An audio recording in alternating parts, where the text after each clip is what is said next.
नमस्कार, मैं हूं नेहा राजभर। स्वागत है आपका हमारे चैनल UNN इंडिया में। जैसा कि आप सभी को पता है कि यूपी विधानसभा चुनाव का ऐलान हो चुका है और जब जब चुनाव निकट आता है सभी राजनीतिक पार्टियों को दलितों, पिछड़ों और मुस्लिमों का दर्द सताने लगता है।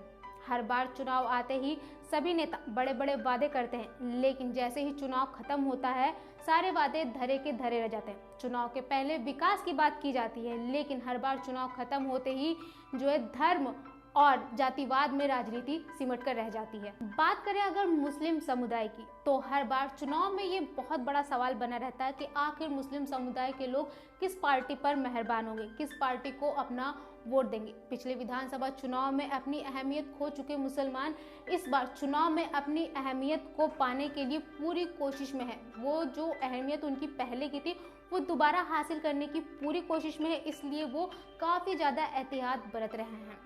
बीजेपी को हराने वाले सपा, बसपा, कांग्रेस 20% मुस्लिम को अपने साथ लाने के चक्कर में है और इसी बीच जो ओवैसी हैं वो भी मुस्लिम वोटों की सेंधमारी करके उत्तर प्रदेश में अपना पैर जमाने की पूरी कोशिश में है। बात करें अखिलेश की या हो मायावती या ओवैसी, सभी को चाहिए मुस्लिम वोटर्स, सभी को चाहिए मुस्लिम का साथ। ऐसे में बहुत बड़ा सवाल है कि आखिर मुसलमान किसको अपना वोट देंगे और किस पर मेहरबान होंगे। यूपी में 145 सीटों पर मुसलमानों के प्रभावशाली होने की वजह से राजनीति में उनकी खास अहमियत रही है।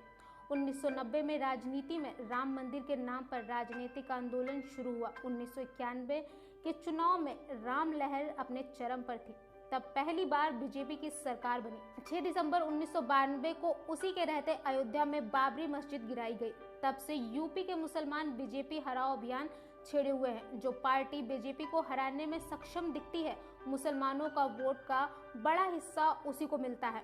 कभी सपा तो कभी बसपा का दामन थाम कर मुसलमान 2012 तक तो बीजेपी हराओ अभियान में कामयाब रहा, लेकिन 2017 में ये बाजी उल्टी पड़ गई। अब 2022 के चुनाव में भी मुसलमान नए सिरे से अपनी पुरानी नीति को ही अमली जमा पहनाने की तैयारी में लगता है। यानी जहां जो पार्टी बीजेपी को हराती दिखेगी, मुसलमान उसी को वोट देगा। कहा जाता है बीजेपी के सत्ता में आने के बाद मुसलमान वोटरों की जो अहमियत है वो कम हो गई। इसके पहले 2012 के विधानसभा चुनाव में ये कहा जाता था कि मुसलमान के समर्थन के बिना कोई भी पार्टी सूबे में सरकार नहीं बना सकती, लेकिन 2017 में बीजेपी ने यह भ्रम तोड़ दिया।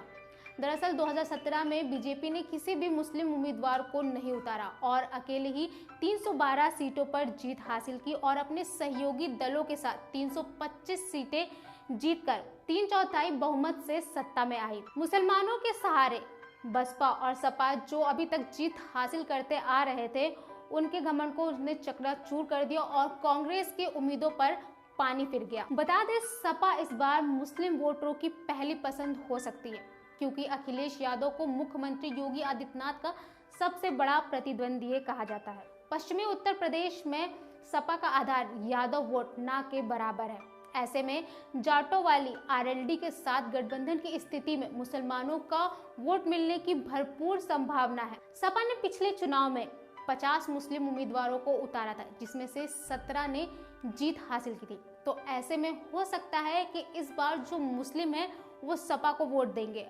बीएसपी मुसलमानों के बीच धीरे धीरे अपना भरोसा खो रही है। 3 बार बीजेपी के समर्थन से मुख्यमंत्री बनने वाली मायावती के बारे में मुसलमानों के बीच ये धारणा बन चुकी है कि वो कभी भी बीजेपी का साथ जा सकती हैं। राजनीतिक गलियारों में यह चर्चा है कि अगर किसी को पूर्ण बहुमत नहीं मिला तो मायावती बीजेपी की सरकार बनवाकर अपने लिए उपराष्ट्रपति या किसी राज्य का राज्यपाल के पद का सौदा कर सकती हैं। उत्तर प्रदेश के आगामी विधानसभा चुनाव में कांग्रेस की हालत बेगानी शादी में अब्दुल्ला दीवाना वाली है। प्रियंका गांधी ने कांग्रेस को चुनावी संघर्ष में लाने के लिए जी तोड़ मेहनत की, लुंच पुंज पड़े संगठन को खड़ा किया, लेकिन तमाम कोशिशों के बावजूद कांग्रेस लोगों के बीच वो विश्वास नहीं बना पा रही है जिसके दम पर मुस्लिम कांग्रेस को वोट देने की सोचे। यूपी के इस विधानसभा चुनाव में मुस्लिम नेतृत्व वाली असदुद्दीन ओवैसी की AIMIM की बात करें तो ओवैसी उत्तर प्रदेश में मुस्लिम वोटरों को रुझाने की पूरी कोशिश में है, लेकिन मुस्लिम समुदाय ये अच्छी तरह से जानते हैं कि ये अगर 2-4 सीट जीत भी जाएंगे तो सत्ता के समीकरणों पर कोई खास फर्क नहीं पड़ेगा, इसलिए इनकी तरफ मुसलमानों का कोई खास रुझान नहीं दिख रहा है। कुल मिलाकर कहा जा सकता है कि पिछले चुनाव में अपनी अहमियत खो चुके मुसलमान इस बार अपनी अहमियत दोबारा हासिल करने की पूरी कोशिश में है। इसके लिए मुस्लिम वोटर्स काफ़ी ज़्यादा सावधानियां बरत रहे हैं। अब आगे क्या होगा ये तो आने वाला वक्त ही बताएगा। ऐसे ही अपडेट्स के लिए जुड़े रहिए हमारे साथ और देखते रहिए UNN इंडिया।